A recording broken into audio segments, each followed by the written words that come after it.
La paz esté con ustedes. El grupo de liturgia comparte las lecturas y el Evangelio del 18º domingo del tiempo ordinario. Del libro del Éxodo. En aquellos días toda la comunidad de los hijos de Israel murmuró contra Moisés y Aarón en el desierto, diciendo: Ojalá hubiéramos muerto a manos del Señor en Egipto, cuando nos sentábamos junto a las ollas de carne y comíamos pan hasta saciarnos. Ustedes nos han traído a este desierto para matar de hambre a toda esta multitud. Entonces dijo el Señor a Moisés: Voy a hacer que llueva pan del cielo, que el pueblo salga a recoger cada día lo que necesita, pues quiero probar si guarda mi ley o no. He oído las murmuraciones de los hijos de Israel. Diles de parte mía: por la tarde comerán carne y por la mañana se hartarán de pan, para que sepan que yo soy el Señor su Dios. Aquella misma tarde, una bandada de codornices cubrió el campamento. A la mañana siguiente, había en torno a él una capa de rocío que, al evaporarse, dejó el suelo cubierto con una especie de polvo blanco, semejante a la escarcha. Al ver eso, los israelitas se dijeron unos a otros: «Maná, es decir, ¿qué es esto?». Pues no sabían lo que era. Moisés les dijo: «Este es el pan que el Señor les da por alimento». El Señor les dio pan del cielo. Cuanto hemos escuchado y conocemos del poder del Señor y de su gloria, cuanto nos han narrado nuestros padres, nuestros hijos lo oirán de nuestra boca. A las nubes mandó desde lo alto que abrieran las compuertas de los cielos. Hizo llover maná sobre su pueblo, trigo celeste envió como alimento. Así el hombre comió pan de los ángeles, Dios le dio de comer en abundancia, y luego los condujo hasta la tierra y el monte que su diestra conquistara.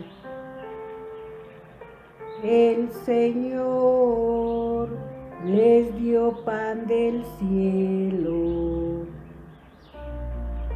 De la carta del apóstol San Pablo a los Efesios. Hermanos, declaro y doy testimonio en el Señor de que no deben ustedes vivir como los paganos, que proceden conforme a lo vano de sus criterios. Esto no es lo que ustedes han aprendido de Cristo. Han oído hablar de Él y en Él han sido adoctrinados conforme a la verdad de Jesús. Él les ha enseñado a abandonar su antiguo modo de vivir, ese viejo yo, corrompido por deseos de placer. Dejen que el Espíritu renueve su mente y revístanse del nuevo yo, creado a imagen de Dios, en la justicia y en la santidad de la verdad. Del Santo Evangelio según San Juan. En aquel tiempo, cuando la gente vio que en aquella parte del lago no estaban Jesús ni sus discípulos, se embarcaron y fueron a Cafarnaúm para buscar a Jesús.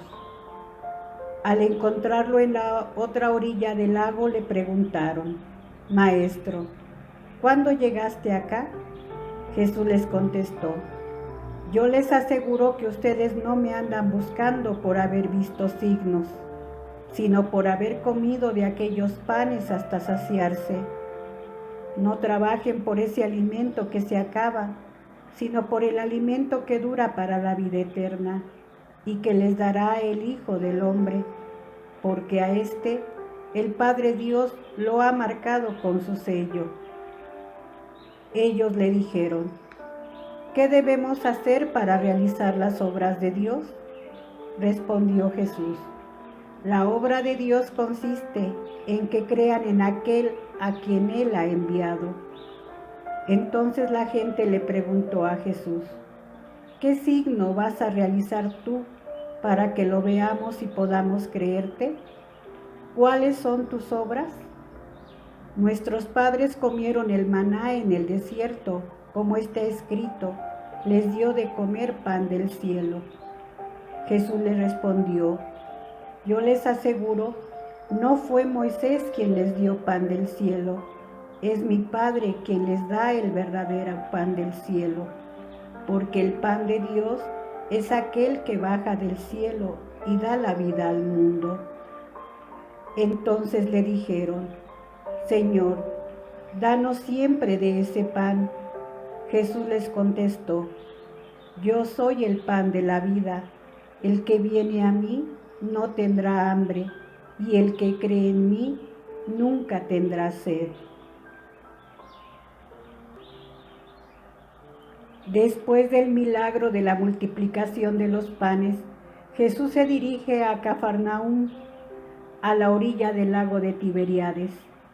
En dicha ciudad había vivido, realizado curaciones y predicado. En la actualidad los peregrinos llegan en barcas a esta pequeña ciudad, cuyas gloriosas y antiguas ruinas han sido sacadas a la luz gracias a las excavaciones realizadas por los arqueólogos franciscanos de Tierra Santa. Entre las modestas y pequeñas casas de esa localidad se levantaba la sinagoga. Las ruinas que hoy se visitan son del siglo V. Probablemente surgen sobre la misma área de la sinagoga en la cual Jesús un sábado había entrado para predicar el sorprendente discurso sobre el pan de vida que hoy comenzamos a meditar.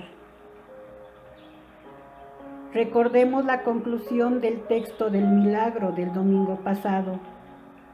La multitud quiere proclamarlo rey, pero Jesús se les escabulle y se retira a la montaña a orar.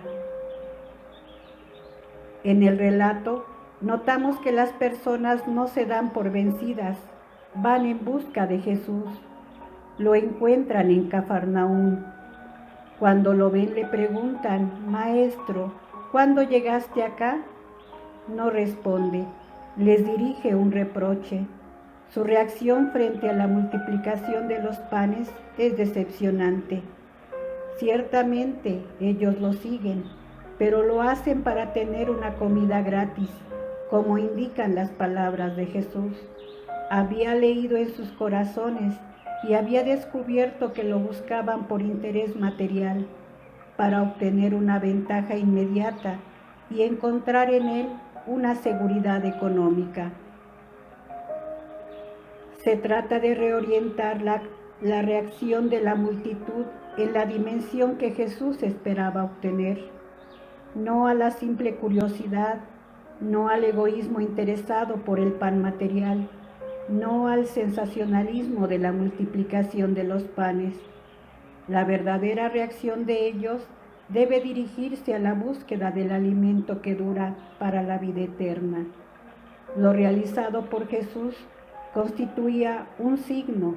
Él no miraba a saciar el hambre material. Interpretarlo de esa manera significaba empobrecerlo sustancialmente. El signo tenía la finalidad de indicar algo más importante que la gente no había comprendido. Desde el punto de vista teológico, toda la escena está orientada hacia la Eucaristía. Una indicación clara la tenemos en la frase que dice: entre tanto, llegaron otras barcas de Tiberíades y atracaron cerca de donde habían comido el pan después que el Señor dio gracias. De cualquier manera, en estas primeras líneas tenemos solo alusiones intencionales, evidentemente, pero siempre alusiones.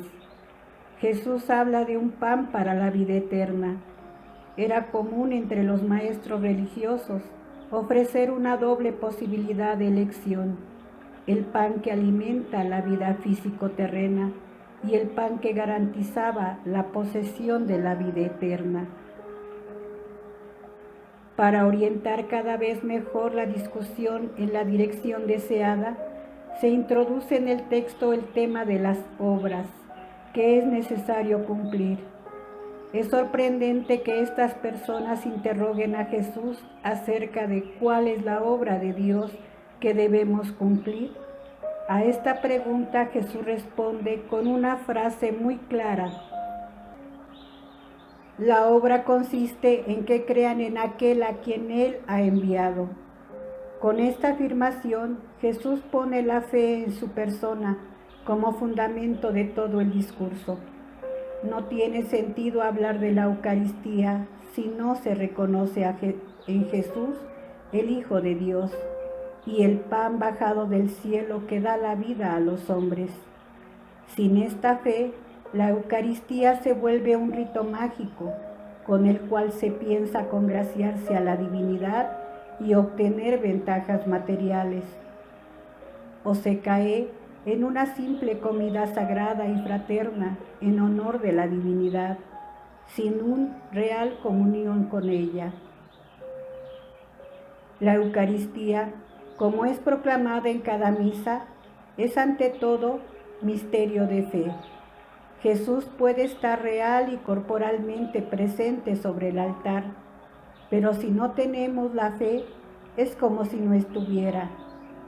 Si el Hijo del Hombre ha hecho su aparición con el sello de la autenticidad divina, la obra que Dios pide al hombre es reconocerlo como tal, por lo que la obra que el hombre debe cumplir es la aceptación de la obra de Dios en Cristo Jesús.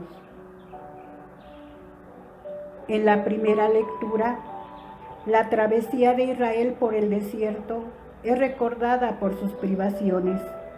Estas son normales en estos lugares inhóspitos: falta de alimento, de agua, conflictos con otros grupos seminómadas que buscan el sustento en esa misma región. Estos fenómenos se harán presentes en otras etapas del viaje.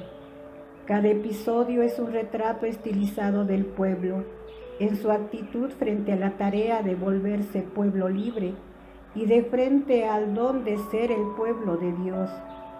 El pasaje de hoy describe la falta de alimento. Para remediarlo, el Señor envía el maná y las codornices. En la primera lectura, la protesta en boca del pueblo denigra el propósito que se revela en toda la empresa del Éxodo: salir de la esclavitud a la libertad, de la muerte a la vida. Pablo exhorta a los cristianos de Éfeso a no vivir como paganos, no vivir en función de beneficios personales de una religión de intercambio. Quien vive como pagano vive lejos de Dios, aun si está dentro de la iglesia. Hay quienes viven dentro de la iglesia, pero lejos de Dios, perdiendo la sensibilidad con lo que es esencial en la religión. San Pablo en la segunda lectura propone revestirse del nuevo yo.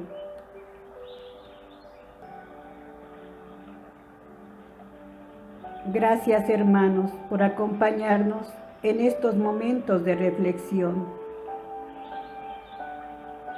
Dios los bendice.